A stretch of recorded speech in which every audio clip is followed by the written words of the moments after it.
listeners. This is episode 18 of the What About This?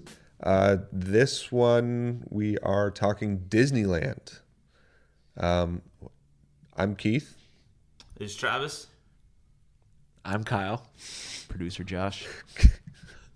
Kyle is just staring at me. That went a weird way. We're leaving it. It's fine. It's fine. It's .com. Yeah. So we were talking before we were recording this, and we wanted to try something new. So this month, we instead of having two separate podcasts, because we started to record them on the same day, we recorded one longer conversation, and we're going to split it up into two parts.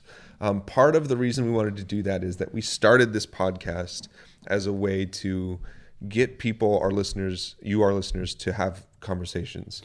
And we wanted to show that these conversations are sort of loose and they don't take place in sort of episode ways. Like, we don't just take one topic. We kind of have gone all over the place pretty much since we've started having these conversations in real life 3-4 years ago. So we wanted to try to something new and try to do it that way. So it's going to end on kind of a cliffhanger, this first one. So this is for the first part of our episode 18 for the month of March, I guess is when it's going to come out. Yeah. So the first part was about Disneyland, and Travis and I were having a conversation a couple of weeks ago about how we don't really understand, or Travis really doesn't understand, when people say they hate Disneyland. And so we go from Disney, like talking about what it means to do that, and then we go into some other things about sort of what Disneyland represents and how it is helping us sort of discover our inner selves and our stripping down artifice and sort of deconstructing some of the things, some of the barriers we put up. And so that's going to be part one. And so we'll talk through that. And then towards the end, we start to get into some other things. And then that'll be the part two of the episode. And it's going to end there. So if you want to hear the rest of the episode, you'll have to come back whenever the second part releases. Josh. This is like the Empire Strikes Back of podcast episodes. Yeah. So it's going to end on a kind of a cliffhanger. So hang with us, though. We are putting out the second part. We've already recorded it. It will come out. But we wanted to show you how these conversations happen a little bit more naturally across the two episodes. So we hope you guys enjoy it. Give us some feedback on whether you think this works or not. It'll be, follow us on Twitter at WAT_podcasts, like us on Facebook, rate and review us on iTunes. You can find us on all of the podcast things, Stitcher, Podbean, podcast.com, all that. Beautiful.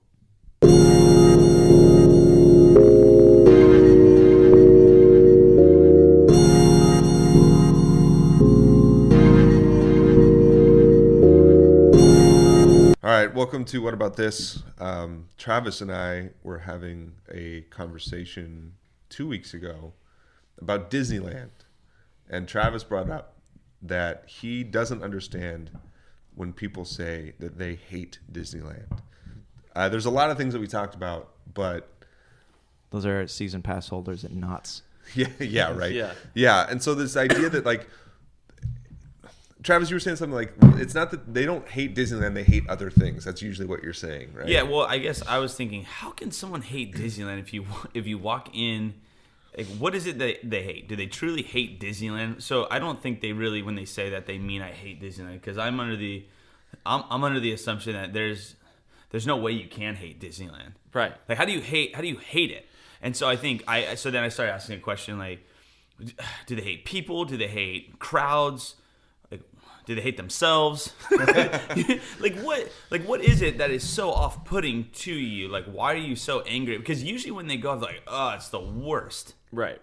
Like, where is that? What is that? I think it's more of, let me say this. I think it is majority, if not exclusively, males. It's rare. Yeah. That you hear a woman say, like, oh, I hate Disneyland, because it seems like they don't. I don't know. If you're a woman listening and you're like, I hate Disneyland, then you're the one. Yeah. But it seems like it's like dads that are like, I hate Disneyland. And I think what it is plain and simple. I think they don't like being around people, like that like type of crowd. But the interesting thing too is then when they walk in and are almost like surprised, like that Disneyland is crowded. You know what I mean? Do you think it has anything to do, like you said, dads? Do you think it has anything to do with like price? So the mom goes, I want to go to Disneyland. The dad's like, damn it, I'm gonna have to bust into my kids' college savings to get them all in there. Yeah, I mean, No, it could well, be, but that's usually like I feel like never the saying, and even like you said, dads. I go, this is my problem is people who aren't dads that hate it, mainly males, and I'm like, do you have like some sort of like, are you afraid that we're gonna categorize you as something that you're so afraid of? right. It's like you like Disney? Yeah. You're not a man? Right. And like this whole, I don't know, I mean, it just doesn't make sense to me. Now, if you say like, I could see if you say, I don't really like the rides I don't like rides. Yeah. Or I'm just not that interested. I'm very neutral. And you can also acknowledge that there's a certain segment, like, and this isn't a blanket statement, but like 18 to 24-year-old single dudes, Disneyland's not for you. Like, it's not built for you. It's not designed for you. Doesn't mean you can't like it. Doesn't mean you can't. But like, if you're in that age group and you don't like Disneyland, you can say like, nah, I'm just not a fan. But you can't say, why would you say, I hate Disneyland? But I also look at those guys. It's for you, man. Go on a date. Yeah. Well, yeah. I mean, there's. But But you're like, like, but but you're what not going by yourself. Is what I'm what- saying. Typically. No, but I'm saying, like, think about that demographic. Like, there's a lot about it as that's a just- whole, yeah, it's that's fine if right. you want to go, Right, but, there's nothing wrong with but it. understand that they're not catering to what you Right, want. exactly. That's Right, what you're that's saying. what I'm saying. I would even right. push back. So I'm pushing back and saying, well, they're not catering. You don't like churros? Yeah. Right. Or bread No. bowls? No, Or- I know there's a lot that they can't like there.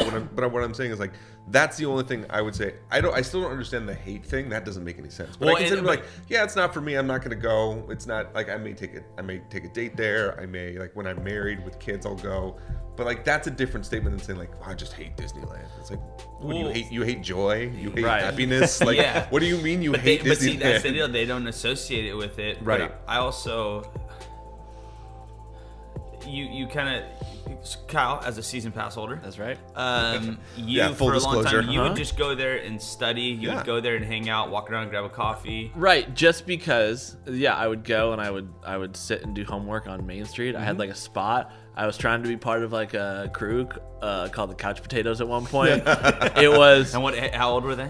we were talking about high school graduations at one point. I was the only person in the group that had not graduated in the 50s. Nice. That had not graduated high school in the 1950s. Nice. How do you fit the demographic? Would they have let you in? And I think they would have let me in. It's just that I think I stopped being as consistent. They all had really nice passes. They all had like the $1,000 yeah, passes, yeah. and so I didn't see them all summer, and I think they forgot about me. But all that to say, yeah, but I'm not mad. Did they have vests? They Like had patches they on? had Yeah. No, no those are the Disney gang. no. What they did, Those they are real. were I heard. Those are real. Yeah. they were very simple. They just had buttons that said couch potato, porch potato on them. Porch Slightly more. potato. Nice. Yeah, because there's a porch. Where was on- your spot? There's a porch on Main Street that has these built-in wooden chairs, and they would just sit there on the porch and just hang. That's And right. It wasn't couch potatoes. It's the porch Yeah, potatoes. did I say couch potatoes You did. before? But- It's porch potatoes. That's what you Get it are, right. and that's why you can. Get it right. Yeah, that's right. Those guys might be listening and they're gonna come after you. Yeah, and so sorry, Dave. But the reason I would go, and I think like the reason why those guys go, and just because you would think like, oh, you're not doing anything, you just go and sit. It's because the most plain way to put it is it just feels good to be there. Does that make sense? Well, yeah, Like, and so this is that's you remind me is one of the things that I also when people go, oh, you just like it because it's nostalgic, and I go, no, I actually don't think that's true. I think that could be a part of it, but I'm saying that I think Disney's such a genius, and so we had that conversation, and then it was after I hadn't been to Disneyland for a little bit because I don't have my pass right now. I think. Yeah, I don't think you've gone yet. in But a minute. but so we were going, or I just had this. Or you had just conversation. gone or something. I forget what it was. Same. So Kyle and his wife, they took me, my wife, and our little guy. So for his first time. And I'm thinking through these conversations. I'm Yeah. thinking through these recent conversations, and so I'm kind of looking around and I'm trying to feel and I'm trying to sense kind of like what's going on. Like, how can you hate this place? Right. Now, there's moments where I hate the way people walk. Right. Yes, Yeah. and I hate. I look at the lines and I choose. I have a choice to walk by the line, get a fast pass, or Right. spend 2 hours in a line, and that's Right. my choice. But like to say that, like the only reason I like Disneyland is because it's nostalgia. Like I just reject that. Yeah. There might be an element of that, but I go. Then you're saying that people who have never gone as a child can't go at 50 and enjoy it. Right. Right. Well, and I think there's also the sense that, and the other thing that we talked about, one of the points I made was that I've never talked to anybody who's any sort of artist, creative person, something like even engineer, architect that isn't just like, oh, I like Disneyland, but is fascinated with and just holds Disneyland to like such a high regard. And again, there might be people out there, but most of the people I've talked to, because from top to bottom, what they do at Disneyland is at the top of its game. Right. Right. And we even talked about logistics, like the person who runs Disneyland, manages Disneyland day to day, like does the day-to-day operations, can probably go to any major company and run, if not the whole company, a big part of their company. Yes. Right. Yeah. So my brother works for Disney, and he made a great point. Is Disneyland is doing like a lot of changes, a lot of renovations. They're retheming some different parts, like they're changing Paradise Pier into Pixar Pier, and all these different things. And there's a decent amount of people that were like up in arms about it because they didn't want it to happen, because they're like, we like this, and we can't believe Disney is changing these parts of the park. And my brother made a good point. He said, when has Disney ever like set out to do something like within the parks or things like that and renovate or change something and it wasn't great? Like to the point where they changed it and you go into it and you're like, I don't really like this. You always walk in and you're like, this is perfect. Well, yeah, and you can say like it's not what it was. That's Right. the most people's like, I like the other thing better. or you like that land over that but you land. That's can't- fine. Most people can't say like this is not well done. Right, you know can't what I walk mean? in there You and can't say be it's not Right, good. yeah. They Yeah. didn't design this well. They didn't build it well. Like Right. You could Yeah. prefer like the different theme, yeah. but maybe that's because of nostalgia. Okay, so Right. And that's what I would say. So That's here's where- a good example on that. To both your points is, what was the Swiss? The Swiss Family Robinson house. Yeah, that's was now that- Tarzan house. Okay, Oh, yeah. it was yeah. So that's where my nostalgia kicked in. I went, what? Like, or Or the fact that they closed Tom Sawyer Island. Yes. Is it closed? No, no, Oh, but they reopened they it. kind of rethemed it. It's like Okay. pirate themed now. Oh, well, that's okay. yeah. So there's It was all so kinda pirate that themed. makes sense. Mm-hmm. Like in terms of having an opinion, you still Right. have an opinion when you walk in, and so a big part of it was to what you guys are saying is when has Disney ever done anything and it wasn't excellent, it wasn't great, it wasn't Right. it wasn't beyond Right. And so I was bringing up this theorist who talks about how Disneyland is actually the only true reality. It's like the ultimate reality because it doesn't. His thing is it doesn't pretend to be something that it's not. You don't walk in and think that is an actual mouse. Yeah. You don't think Mickey's real. You know that there's a human being inside of a costume, and so they even have things like, what is it? What's Fantasyland? Fantasyland? Fantasyland. So they have like the whole thing's a fantasy, and you know that it's a fantasy. So it's this kind of like, and Keith was saying something about like hyper reality. Yeah. But what was fascinating to me was this. I think this theorist may be off this rocker a little bit. What are you saying about that in terms of like our everyday life? You know what I mean? Like, So yes. if you want to get into it, so this is he's a French theorist from the mid 20th century. His name is Jean Baudrillard. He was theorizing postmodernism, and I actually have. So it's from a work called The Procession of the Simulacra, which his whole thing is about simulation. So this idea that the more we sort of progress, there's like a progression of imagery or images as we sort of go forward in time. So here's like the phases of the image. Like, so an image will reflect basic reality. So it's a reflection. So there's reality, then the image sort of reflects it. It's not perfect. It's a little bit off of it. And then it can mask and pervert basic reality. So we say, well, this picture actually isn't reality. It's trying to keep me from reality. And then this is where it starts to get weird. It starts to mask the absence of a basic reality. So it's like the image, and any image, and this is a general term, so it can be any image, points to the fact that there really isn't a reality behind it. And then, and this is where he says Disneyland comes in on some level, is that there isn't any connection between the image and reality itself. It's its own pure simulacrum or simulation. So he's talking about simulation. And I think this is a helpful quote from him. He says, to simulate is to feign or to pretend to have what one hasn't. Right? So if we put Disneyland through that prism. So here's other quotes on Disneyland. Where is it? It's, hold on. This is great podcasting, I know. So he says, the objective profile of America then may be traced throughout Disneyland, even down to the morphology of individuals and the crowd. All America's values are exalted here in miniature and comic strip form, embalmed and pacified. But this conceals something else, and that ideological blanket exactly serves to cover over a third order simulation. And here's I think the fascinating thing. Disneyland is there to conceal the fact that it is the real country.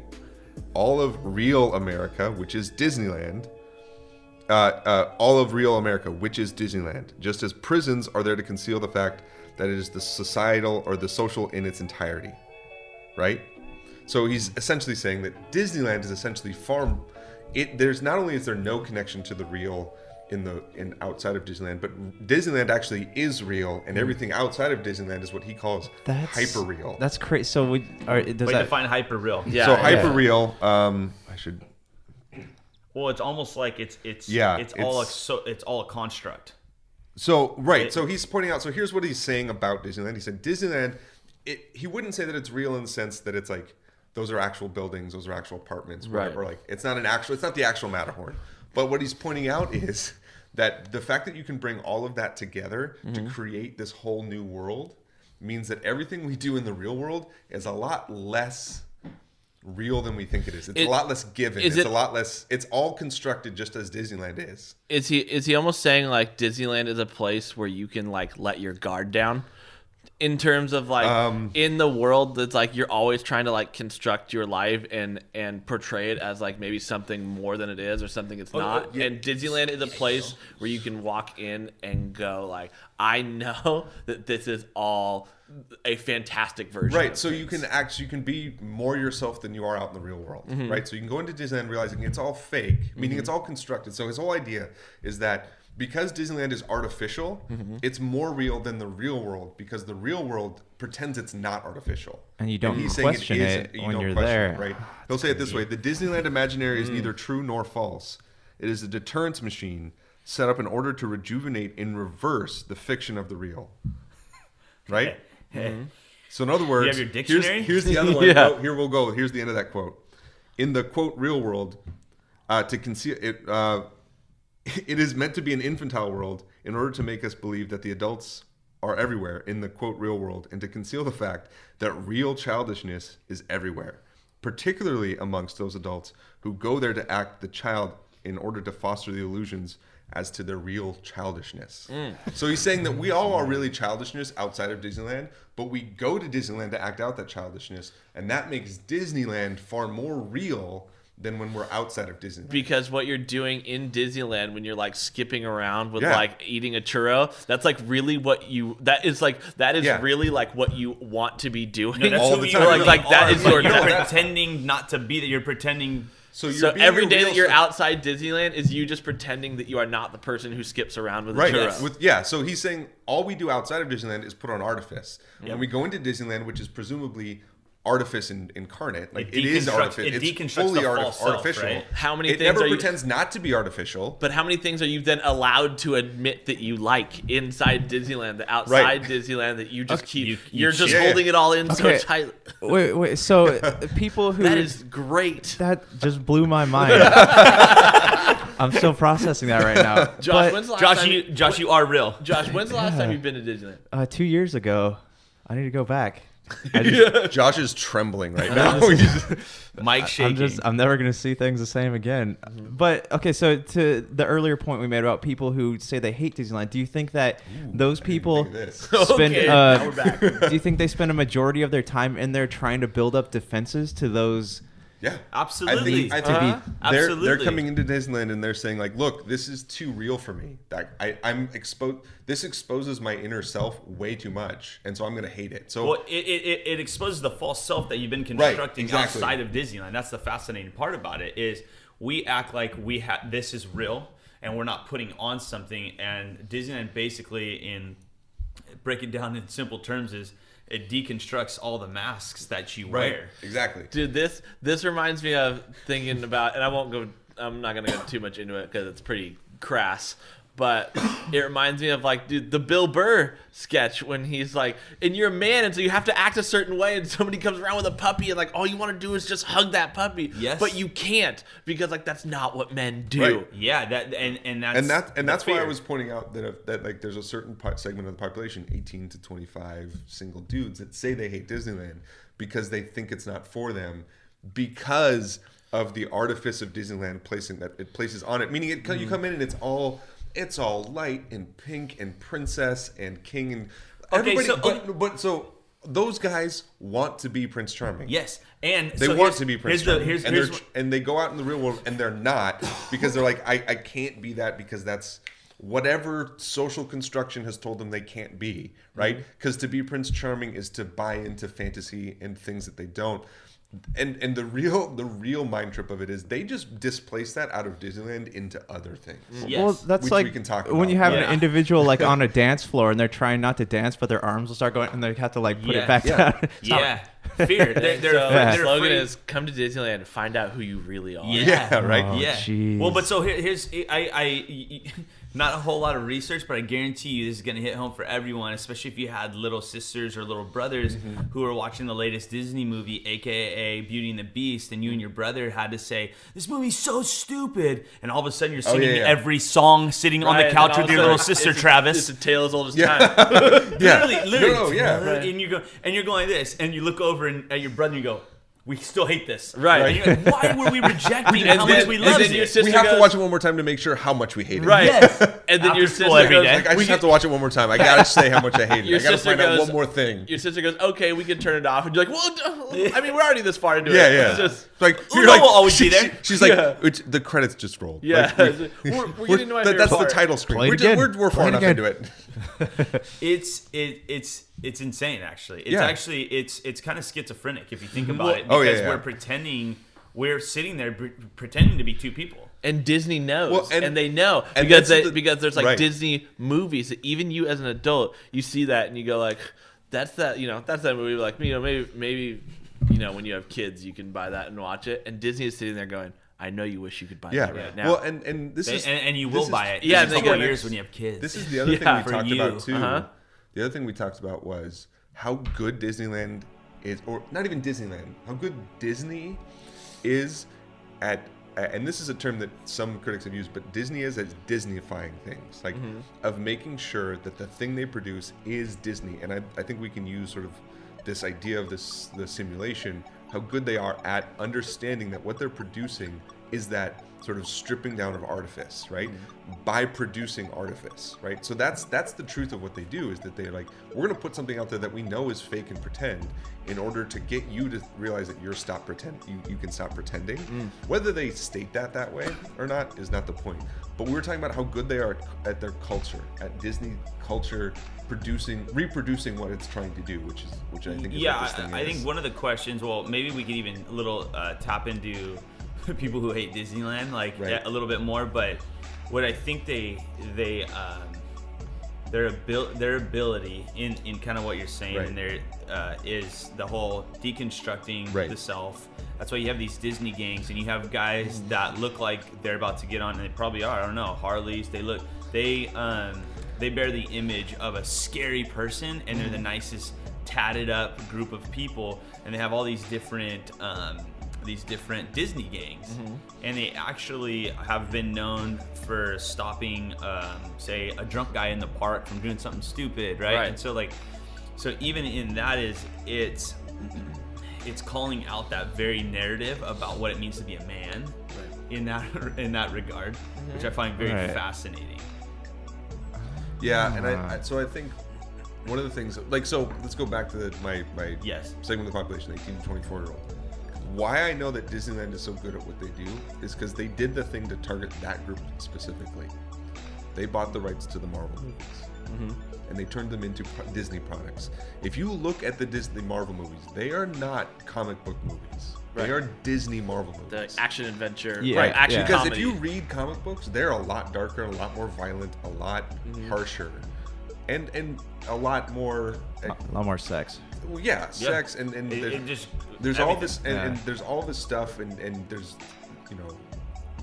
like the comic book world is a lot more volatile than the Disney Marvel movies will have you believe. And now they've turned Marvel into like a family product. Right, but and yet those same 18 to 24-year-old dudes that say they hate, or women, or girls too, I'll include them, but that say they hate Disneyland will go see the they went and newest saw Marvel. Black Panther. They'll go see Avengers: Infinity War because it's playing into that part of their artifice that they're seeking to strip down. So that's what you remind me of is the genius behind Disney is they can both take on Star Wars. Right. They could where they take over, and Pixar seems a little bit more like you could go, yeah, that's Disney.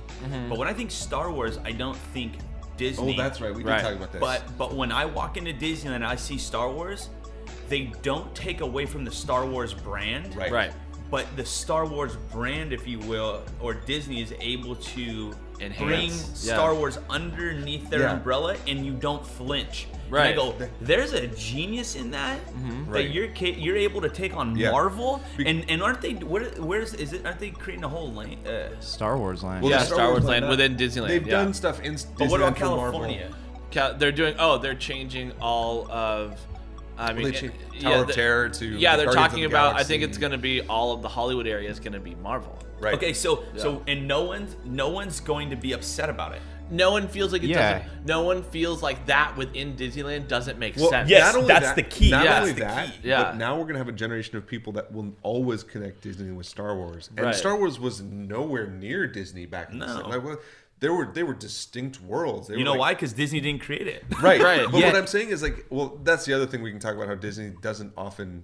I don't want to say Disney isn't original. The stories they produce aren't original. The way they do it is original. But they wait to see if something is successful, and then they make it Disney. Except absolutely. Except Harry Potter, which they kind of messed up on that one. But the whole point. But my point being is you're right. We never would have connected Disney and Star Wars. But as soon as Disney bought Star Wars, everybody in the world was like, yeah, that makes sense. Well, that's fine. Okay. And I also, get it. Also, too, when you go into Disneyland, you see Star Tours. You don't just want to go on the ride. You want to fully immerse yourself in that world. You're like, just take me. Yeah. I'm ready. Yeah. Well, and so that's the great thing. Like what you're saying, Travis, is that Star Wars was birthed so apart from Disney, but yet now it being under Disney, like when you walk into the park, doesn't seem weird. It doesn't seem like, why is Star Wars in Disneyland? It just seems like, this is what's happening. Yeah, now. and almost this is eerie. It's almost like it's always been there. Right, that's what's like, that's hey, what I was like trying it's to point out. like Yeah, it's finally it's it's finally home. Like it's Right. finally in its right place. Right. Yeah. I You didn't flinch. You realize you never thought of them together, but you realize as soon as they place them next to each other, like, oh, I guess I kind of always did think of them together. You're like, Disney, I'm glad you have Star Wars to take care of it how it should be taken care of. Yeah. Do you okay? So just real quick, I want to touch back on your point about the gangs. Do you think, in the theory that mass creates mass, do you think in Disneyland, these sub-realities create more sub-realities? So you're creating you have your gang, and you're just completely different people in this world. And same thing with the porch guys. You're creating all of these little sub-realities inside this sub-reality, so you can basically be anybody you want to inside of this Disneyland park. I think, maybe. I think when I think about the gangs, right, or the porch potatoes, or just you going in there and being these guys. This is who they are. They're tatted up. They look. They have the look that society would say, "Ooh, those guys look scary." Again, because we stereotype negatively, positively. Yeah. And I think they're actually really great guys on and off the court, if you will. So they come into Disneyland. That's that isn't a front. They don't go. They don't put on tattoos before they go in there. Yeah. Right. They are tatted up, and they probably are bikers. I don't know, but they're family men. And so you kind of go. I don't know if there's. You're saying you said sub realities or sub? So yeah, like we have in Disneyland, you have all these sub-realities, all these different lands, but Yeah. inside these lands, we're creating, I don't know, like communities, but it's like, it's not like a community that lasts outside the park, but it's a community inside the park, and I guess your own little sub-reality within those sub-realities, I guess. I mean, those guys have been written up in OC Weekly. Like, people know about them, so they There's a lawsuit. There's a lawsuit going on between two gangs right now. But so here's the weird thing about that, and back to our other point about the function of Disneyland, the artifice in Disneyland is an ability to strip down those. How many of those guys do you think associated with each other outside of Disneyland first? I don't know. How many of you think that those guys knew each other? They did. They did? I'm pretty sure these are groups of friends. I don't know if they have like recruiting in Disneyland. Well, no, I guess what I'm saying is like, so that the Disneyland gang existed first inside Disneyland before it existed outside Disneyland. you gotta patch in through that was my knowledge point. of the My point is like classics. these guys weren't a Disneyland gang going into Disneyland. They formed the Disneyland gang in. So in terms of this idea of hyper real, of Disneyland being more real, that truly the Disneyland gang only exists in Disneyland. See, that's what I'm asking. Okay, yeah. that is a great it's good that you had covered it, because to your question is yes, because they couldn't do it outside, they had to do it in there because it was safe. And it was acceptable to And it was like acceptable. yeah. Because outside they had to put on the artifice of not being a gang. Because that's not acceptable in real life. And that's but what what's his name would say, basically. Yeah, he's saying like they can. What's his, how do you, not Baudrillard. Baudrillard, right? So he quotes Bourdieu in this. Oh, okay, yeah, they're all kind of over. Yeah. So one of the things, something that I was really sensitive to is we just sat down at the vineyard. Is that what it is? The vineyard? And so I was tripping out because I was looking and the sun was setting. It was about 5 p.m. And I went, what did you say? I think Kyle goes, we're in Tuscany. Oh yeah.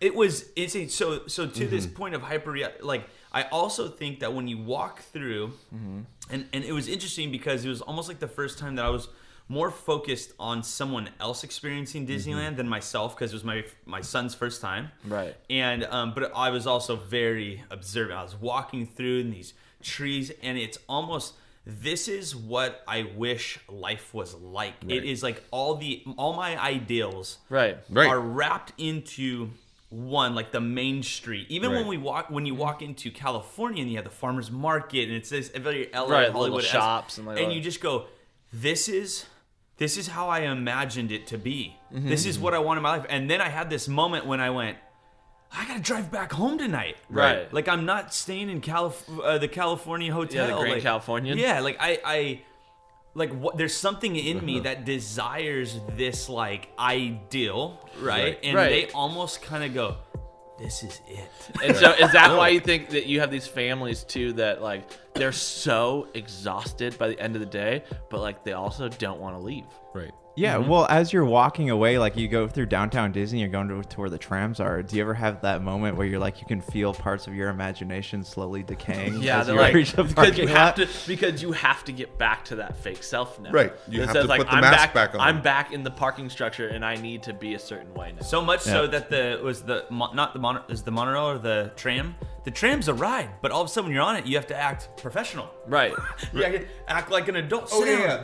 So the monorail, like there's always like you're like, oh, like if the families in there with kids, they try to take up as little amount of space as possible. Don't run around. They're in the park, like their kids are running into you. They're just shoving their stroller just by you, biting like, my they don't care ankles. at all. But like in the monorail, they're like, no, we have to act. But so we have to act. Like it's like they've put like as soon as those pneumatic doors, mask goes back on. So you enter. It's almost like, to your point, is that they're there all day. They're exhausted. They're willing. It's almost like you're going there in search of something, right? Not just let's go have fun, because you can go have fun with a 3-year-old anywhere, right? But and you can go, well, are you trying to capture what happened to you at 3, at 33 now? I don't know. I don't really buy that, and so I almost feel like, to the point of like, why do grown 50-year-olds love it and grown 25-year-olds? Because there's another, to the other corollary, to the flip side of your question of like, or your statement. I don't get why people say they hate Disneyland. There's a part of me that doesn't trust someone who's too into Disneyland either. I'm like, okay, like, you know that you can't stay there, right? You know that, like, so there's a part of me that's like, that's also, I mean, because if you buy into it too much, you've bought too much into artifice again, and you're just like, that's also not real. Yeah. Like, so there's another side to it. You can cross the Rubicon. In some way, what are you looking to escape? Yeah. Or what are you looking exactly. to find? Like, what do you, if there's a part where you go too far and you're like, you've just become this other person now that's not that's gone past your sort of childish desire. Now you're trying to become another person, and you're like, that's still not the thing you're supposed to be doing. Do you think that has anything to do, like, people who are there pretty much every day, like they have a hard time coping with reality? Well, that's going to be a problem with what we're talking about, because we would say that what's outside of Disneyland isn't more real than what's inside Disneyland, but we're not necessarily even saying that, but Right. we're saying there's something interesting going on. Yeah, that exactly. Disney There's has. still something that you're trying to. You haven't. In fact, you could almost say that you haven't. If you were too into Disneyland, you haven't truly understood Disneyland on some level, because like Disneyland is there to help you strip artifice down, not build more artifice up. Yeah. And so if you're trying to do that, then maybe you are. And you can't make a blanket statement on course, everybody, right? That like just because you really enjoy it. Because there can be people who go there every day to really try to understand that. It's weird, but you think like they really are trying to understand themselves better by going to Disneyland every day, right? It's like a form of therapy for them, right? Yeah, Right. or even if you went once a week, that's pretty intense. And you have a guy like Bob Goff, author of Love Does. He goes to, where does he go? His office hours? Tom Sawyer's Island. Yeah, and he's like, hey, if you want to come see me, my office hours are on. But Tom it's such Sawyer's a brilliant move. I'm thinking about that now in the context of this conversation. Like, Hey, such never a has brilliant to have move. office hours. Well, one never has to have office hours, but even as someone who has to hold office hours, students will come into my office understanding that there's a certain interaction, there's a certain sort of artifice to art, there's a certain role they have to play when they come into my office. It's student, I have to be studious. You have an office? I do. Yeah. At one of my campuses I teach at. I do All have an right. office. Moving on. baller. Yeah. So he does that. So he goes into Disneyland, and I don't know if this is his reason. It could be, but he goes into Disneyland. As soon as those students cross the threshold of Disneyland, they drop the role of student. They're faced with the false. And so they come to Professor Dr. Goff, Professor I think it's Bob. Bob. They come to Bob, whatever. Bobo. They go across. So they not only do they have to cross the threshold, which is one barrier that sort of reduces, then they cross the river to go then to Tom Sawyer Island, which is a whole other. So now they're deep. Yeah, so they've gone to literally the heart of Disneyland, and they've been able to. I just thought of an analogy between this and the Heart of Darkness.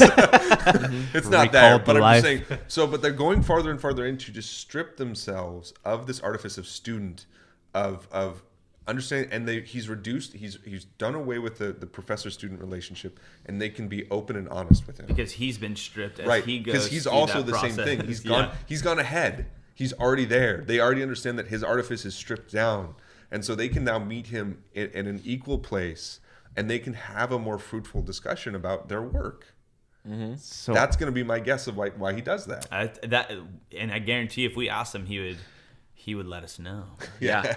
So all of like the walls that you would have up normally, they're completely dismantled by the time you get to him and have that conversation. Yeah. And then he goes, "What do you want?" And this is why, So you can't, because you can't even see the outside. No, right. Yeah. And so there's a sense of like there have been times in my teaching career where I've gone out, I've taken the class outside and to have out conversations, and they're almost always really good conversations because they're outside the walls of the classroom, which is, we think that's where, quote, real learning happens. Right. But there's no more reason it can't happen in an outdoor amphitheater, on steps outside of, in a lawn, on people with. I've literally had students in hammocks, and we've had fruitful deep conversations about literature, and it's, I think, partly because we've been able to strip the artifice of the classroom away. And they would think that's not a real classroom out there. It's like, why not? Yeah, why? Or is it that's the no real less classroom? real. It's no less real than what we did inside. We we can talk about the history of education, why we're inside. It starts in England, which is cold most of the time. So Not in the Odyssey. yeah, no, it doesn't start there. Good reason for Or not in England, but Germany. It starts in Europe, and anyway, it's a whole thing. But yeah, so I mean, there's a reason why we tend to put up walls, and we tend to act the role of student, and I act the role of professor. And if we can strip those down, sometimes it's better for a conversation with the student when I can it's not that I'm not the professor in that moment. It's just that we can stop pretending that there are certain things that we have to do and certain things we don't have to do. And certain things we can't talk about and certain things we can talk about. Yeah. You're creating a new space that they're unfamiliar with, yet they've become more themselves, and you get maybe even more out of them. Yeah. And I think it's interesting that you said, like, when did they first start education in classrooms? Well, if or you whatever, think about where the classrooms, I think it's almost more the meaning we give Right. that classroom, as if it's the most ideal place to learn. Because that's what we've decided. Yeah, we've decided that this is where learning happens. So Even though it doesn't have to happen only there. yeah, or it happens better. Right, or it That's happens it. right. So that they think that this is On where quote, campus. this is where real learning happens. Yeah, and you're like, what? Just like we would say, like outside of Disneyland is the real world, and inside the Disneyland is the artificial world. It's like if you think about the classroom, it's a little bit more artificial than outside the classroom. Well, and purely on, say, inspiration alone, right? So even that was my thing with this. How can you hate Disneyland? Again, is I don't really think they mean that. You know, if you really dug deep, like what's going on, man? Right. Like, Yeah. You think they fear it? Yeah, well, maybe on a deep subconscious. Like, Well, it it's could not- be fear. it's all- There's a not bunch the- of things it could be feeling, but yeah. Not the place itself, but it's the same people who go to see a movie like Star Wars and like, there's no way that can happen, man. There's no way. Instead of just like opening their mind to and appreciating it for what it is instead of what reality says it should be. Yeah. Yes. So you go there, and like he said earlier, is any artist or creative mind.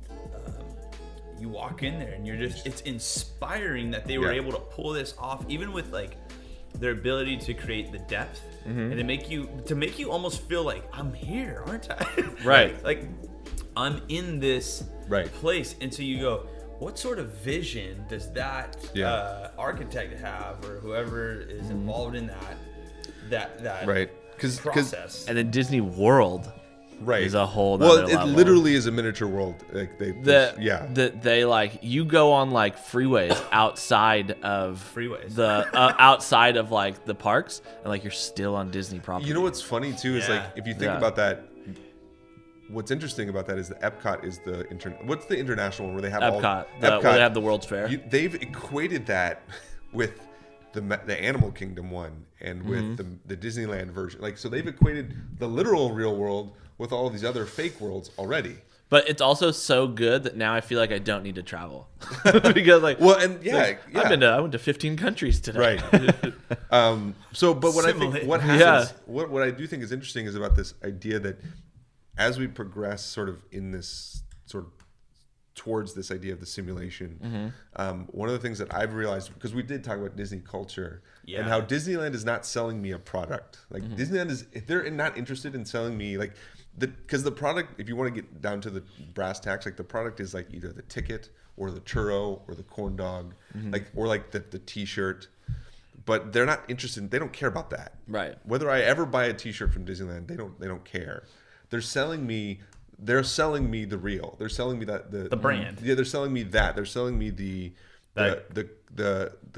concept of Disneyland. Or like the experience. Right, that- the experience, the emotions. That's what they're truly selling. Right. All right. Right. That's it. That's all I have to say Okay, about that. well, guys, you can find this podcast on iTunes, podcast.com, Podbean, Google Play, Stitcher, and anywhere you can get podcasts from. Also, we have an email address, which is... Do we have an email? Do we have an email? No, we don't No, have we have a an Twitter. What about this? .com. We have a... WAT_podcast. That's us on Twitter. At WAT_podcast.